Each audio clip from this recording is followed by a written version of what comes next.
a very strong woman. At meron pong kasabihan, the strongest wings are those who fly alone. Ang ganda po, no? Mga pinakamalakas na pakpak, mga pinakamatayog lumipad ay yung mga mag-isa.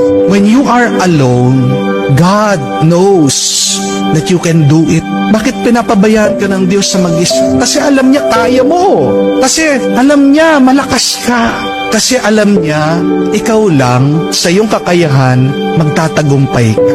Huwag kang mag-alala. Kahit na nahihirapan ka, nasasaktan ka, napapagod ka sa buhay, kung mag-isa ka, isang mabuting balita yan. Hindi ka papabayaan na mag-isa ng Diyos kung hindi naniniwala ang Diyos sa iyong kakayahan. Remember this, our pains teach us to be stronger.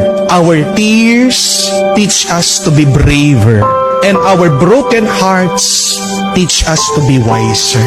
Kung mag-isa ka, dumadaan sa mga pagsubok at problemang ito, ikaw ay tinutulungan lang ng Diyos maging mas malakas, maging mas matatag, at maging mas matalino.